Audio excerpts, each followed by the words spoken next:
HTML এ আমরা শিখেছি কিভাবে রিকোয়ার্ড ফিল্ডগুলোকে পূর্ণ করতে হয়। কীরকম, যেমন আমরা নেম, ইমেল, ওয়েবসাইট দিব, কিন্তু অনেক সময় দেখা গেছে আমরা ইমেলটা ইনভ্যালিড দিছি, অর্থাৎ @ দেই নাই অথবা এটাকে ফিল আপ করি না, তখন আমাদেরকে তারা বলবে রিকোয়ার্ড একটা সাইন দেখাও।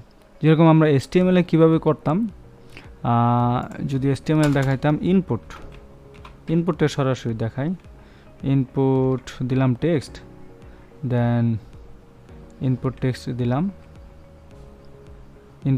দিলাম, দেন এটার পাশে আমরা কি দিতাম বলো তো, দিতাম place holder, right, place holder দিতাম নেম, তারপরে আমরা কি দিতাম রিকোয়ার্ড, এই যে রিকোয়ার্ড দিতাম। কেন রিকোয়ার্ড দিতাম? তখন মানে হচ্ছে বাধ্যতামূলক, হ্যাঁ খেয়াল করো, তখন তোমাকে বাধ্যতামূলক রিকোয়ার্ড ফিল্ডটাকে ফিল আপ করতে হবে। এর জন্য এটাকে মূলত বানানো হয়তো HTML এর ভিতরে, ওকে। বাট আপাতত আমাদের কি এটা দরকার নেই। দেখো রিকোয়ার্ড ফিল্ড, এখন আমরা এটা ছাড়া যাই করি, হ্যাঁ দেই, ওইখানে রিকোয়ার্ড ফিল্ডটা দিতে হবে, ঠিক আছে। তো এই জিনিসগুলো আমাদের মাথায় রাখতে হবে। তো এই জিনিসগুলোই সেম টু সেম আমরা তৈরি করব, বাট PHPর মাধ্যমে, ওকে। তো PHPতে রিকোয়ার্ডগুলো কীভাবে তৈরি করতে হয় সেটা অলরেডি দেখো এখানে তৈরি করা আছে। যদি এখন ইফ রিকোয়ার্ডটা কীভাবে পূর্ণ হবে, যদি ফিল আপ করো তাহলে এটা হবে, না হলে নেম ইজ রিকোয়ার্ড এইটা দেখাবে, এই তো। তাহলে ইফ কন্ডিশন দিয়ে তৈরি করতে হবে। এখন তোমাকে বুঝতে হবে তুমি কোন জিনিসটা কোন কন্ডিশন দিয়ে তৈরি করবা। এখন বলছে এরকম, যদি তুমি নেম ফিল্ডটা পূর্ণ করো তাহলে সামনে যাবে, সাবমিট দিলে কাজ করবে, যদি পূর্ণ না করো তাহলে করবে না। তাহলে বলবো ইফ যদি এটা তুমি পূর্ণ করো তাহলে এটা হবে ইলস, অথবা এটা হবে না, এরকমই তো। আচ্ছা, তো এরকম করতে হইলে আমরা একটু বড় করে আমাদের ইনফরমেশনটা দেখো। এখানে আমরা প্রথমে কি করছিলাম মনে আছে?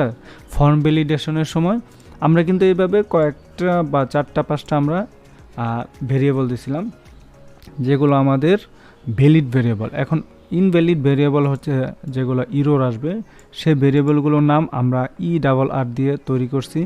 এখন এই তুমি দিতে পারো ইরর, এখানে ভয়ের কোনো কারণ নাই, তুমি ইররও দিতে পারো, নেম ইরর এইভাবে দিতে পারো, কোনো ভয়ের কারণ নাই, নেম ইরর দেওয়া যেতে পারে, কিন্তু আমরা দিব না, এভাবে দিলাম, ওকে।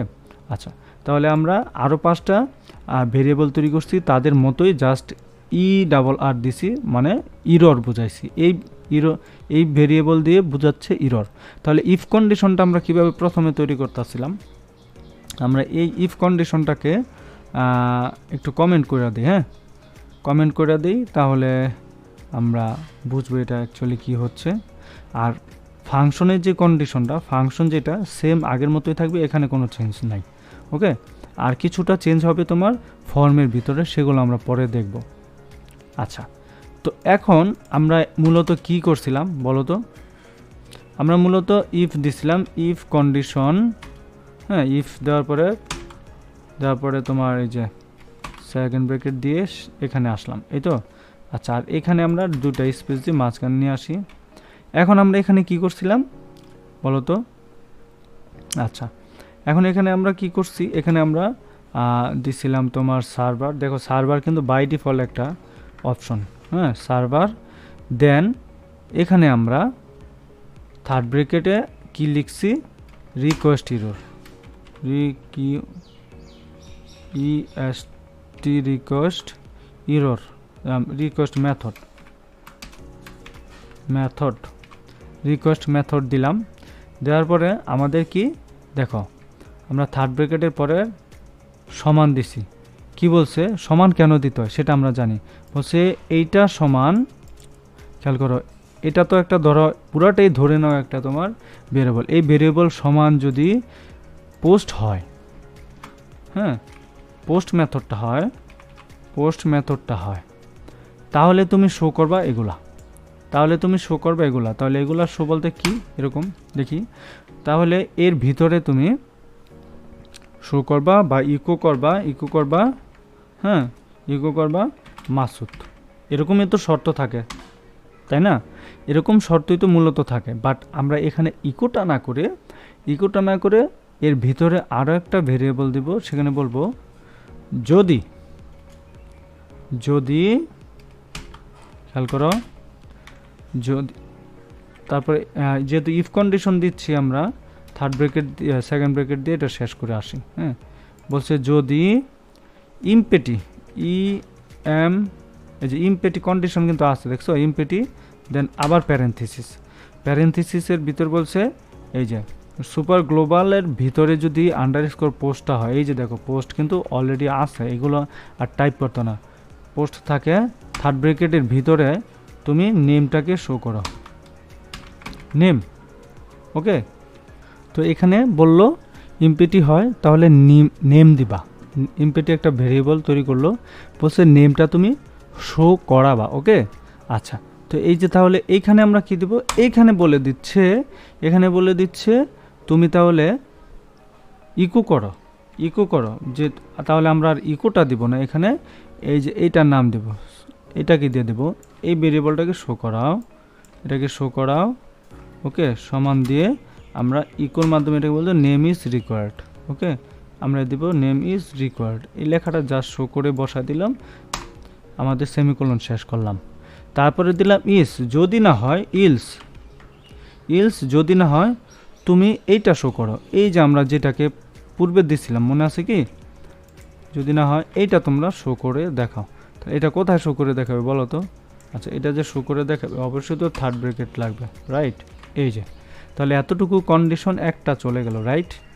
ওকে, আচ্ছা, পোস্ট নেম মেথড, পরেরটা আসবে ইমেল মেথড, পরেরটা আসবে তোমার ওয়েবসাইট মেথড, প্রত্যেকটা মেথডই এর ভিতরে এইভাবে চলে আসবে। ওকে, আচ্ছা, তো এইভাবে চলে আসবে, তো আমরা এটাকে আপাতত বাদ দিলাম, এভাবে তো সবগুলো আসবে, তো এর জন্য আমাদের এটাকেই আমরা রাখলাম। ওকে, তাজা করে ফেললাম, সেম টু সেম আমরা রাখলাম। বলছে এইটা শো করবা যদি না দেয়, আর যদি দেয় তাহলে এটা শো করবা বলতে কি এখানে ইকো আর দেখানোর দরকার নাই, এটা সাবমিট হয়ে যাবে।